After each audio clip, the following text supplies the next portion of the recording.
So in today's lecture we discuss mole concept. So basically होता क्या है कि अगर आपके पास कोई भी एक क्वांटिटी है तो उस क्वांटिटी को मेज़र करने के लिए हमारे पास कोई ना कोई क्या होती है, यूनिट होती है। हमारे पास कोई क्वांटिटी है, जैसे हमारे पास मास है तो मास को मेज़र करने के लिए हमारे पास जो यूनिट है वो केजी होती है।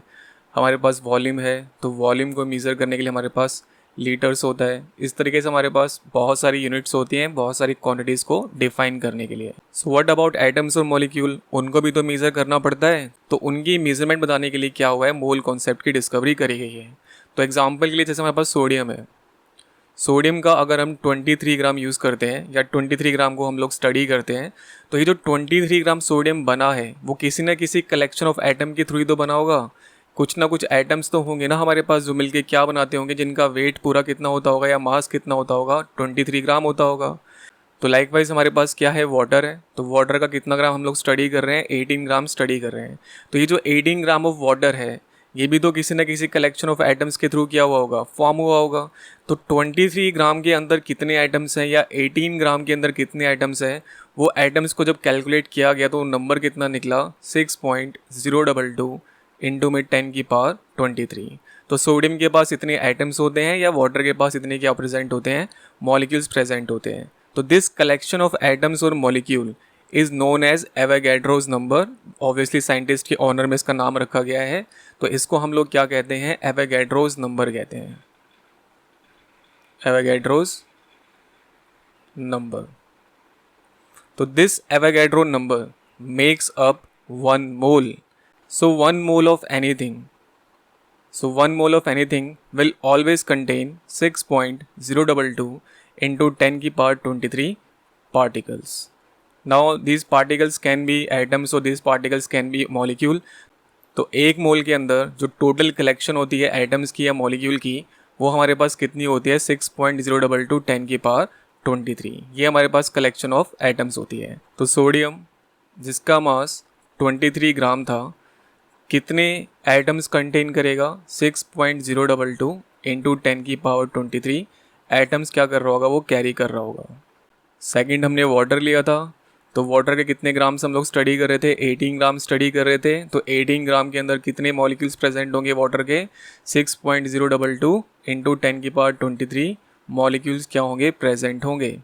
तो अगर हम 23 ग्राम्स ऑफ सोडियम को स्टडी करते हैं तो उसमें हम लोग कितने आइटम्स कैलकुलेट कर सकते हैं, 6.022 10 की पावर 23 एटम्स को हम लोग कैलकुलेट कर सकते हैं। अगर हम वाटर का 18 ग्राम ऑब्जर्व कर रहे हो तो उसमें कितने मॉलिक्यूल्स हम लोग कैलकुलेट कर सकते हैं, अगेन 6.022 10 की पावर 23 मॉलिक्यूल्स हम लोग क्या कर सकते हैं, कैलकुलेट कर सकते हैं। सो 1 मोल बेसिकली किसके इक्वल हुआ, 1 मोल इक्वल हुआ स्टैंडर्ड मास ऑफ एलिमेंट और कंपाउंड, या फिर 6.022 इंटू 10 की पावर 23 पार्टिकल्स के इक्वल होता है, पार्टिकल्स के इक्वल होता है। नाउ अगर हम CO2 लें तो CO2 का कितना मोलर मास होता है, 44 ग्राम्स होता है। तो इस 44 ग्राम्स के अंदर कितने पार्टिकल्स प्रेजेंट होंगे, 6.022 10 की पावर 23 पार्टिकल्स क्या होंगे, प्रेजेंट होंगे। अगर हम क्या करते हैं, हमने आयरन लिया तो आयरन के 56 ग्राम के अंदर कितने पार्टिकल्स प्रेजेंट होते हैं, 6.022 इंटू 10 की पावर 23 पार्टिकल प्रेजेंट होते हैं। अगर हम ग्लूकोज लेते हैं विच इज़ C6H12O6 तो उसके 180 ग्राम्स के अंदर कितने पार्टिकल्स प्रेजेंट होते हैं, 6.022 10 की पावर 23 पार्टिकल्स क्या होते हैं, प्रेजेंट होते हैं।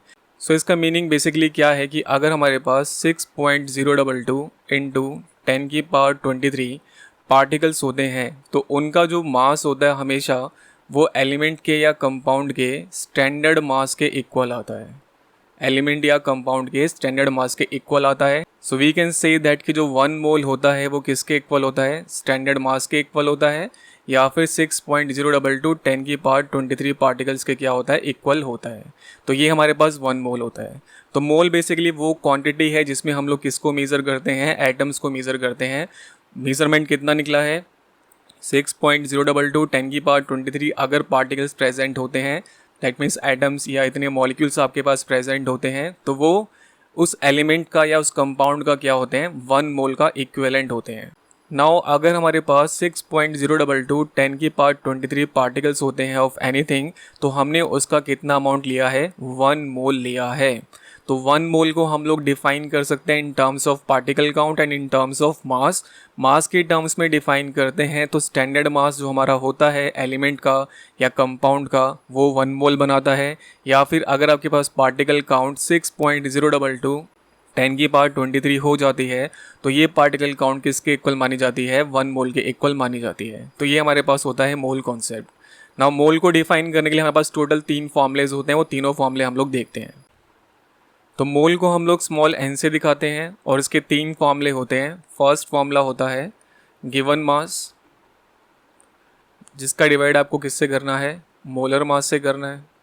तो given mass divide by molar मास, ये हमारे पास फर्स्ट फॉर्मूला होता है। सेकंड फॉर्मूला होता है इन टर्म्स ऑफ पार्टिकल। तो अगर आपको पार्टिकल्स दे रखे हैं तो उनको आपने ऊपर रखना है और किससे डिवाइड कर देना है, इसको एवोगैड्रोस नंबर से डिवाइड कर देना है। थर्ड फॉर्मूला हमारे पास होता है इन टर्म्स ऑफ वॉल्यूम। तो गिवन वॉल्यूम आपको ऊपर रखना होता है और किससे डिवाइड करना होता है, 22.4 लीटर से इसको डिवाइड करना होता है। तो ये हमारे पास 3 फॉर्मूले होते हैं मोल के। सो कुछ क्वेश्चंस देखते हैं। फर्स्ट पार्ट में कह रहा है कि अगर आपके पास 9.8 ग्राम ऑफ सल्फ्यूरिक एसिड है तो कितने नंबर ऑफ मोल्स होंगे।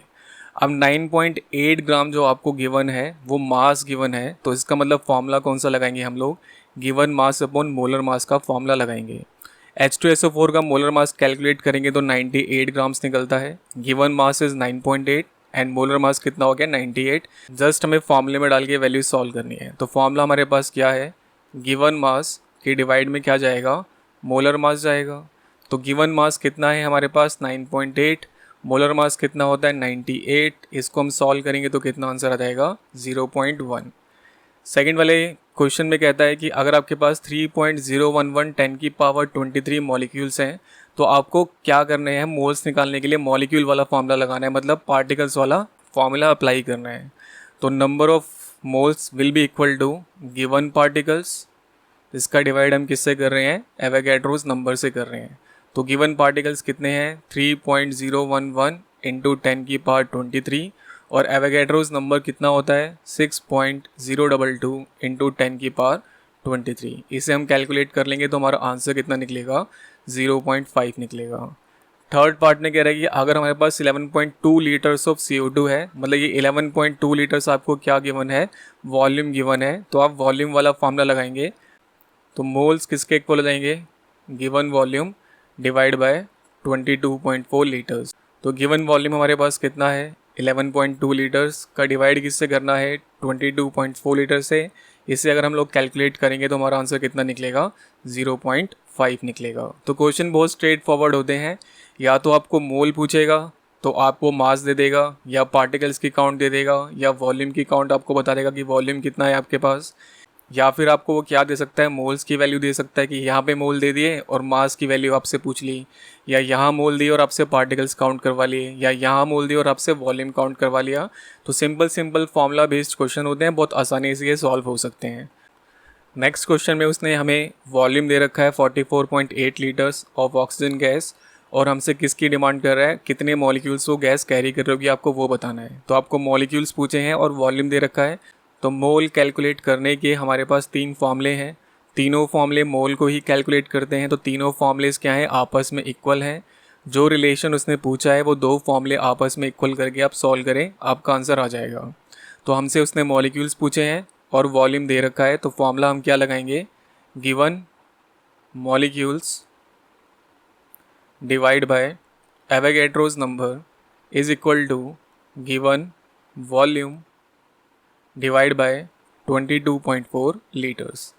तो गिवन मॉलिक्यूल्स किसके इक्वल हो जाएंगे, गिवन मॉलिक्यूल्स इक्वल हो जाएंगे given volume divide by 22.4 litres multiply by Avogadro's number. बस वैल्यू प्लेस करनी और आपका आंसर आ जाएगा।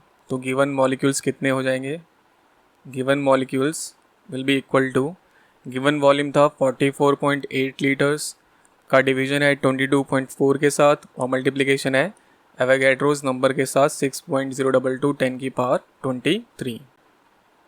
1 ज़ा 2 ज़ा 2 से इसको मल्टीप्लाई करेंगे तो आंसर कितना आ जाएगा 12.044 इंटू 10⁻23। तो इतने मॉलिक्यूल्स कैरी कर रही होगी 44.8 litres of oxygen gas. Second वाले पार्ट में आपको मास पूछा गया है और आपको क्या दे रखा है, वॉल्यूम दे रखा है ऑफ CO2 गैस। तो हम लोग कौन से दो फॉर्मूले इक्वल कर देंगे, मास वाला फॉर्मूला वॉल्यूम वाले फॉर्मूले के साथ इक्वल हो जाएगा। तो given mass divide by molar mass is equal to given volume and divide by 22.4 litres.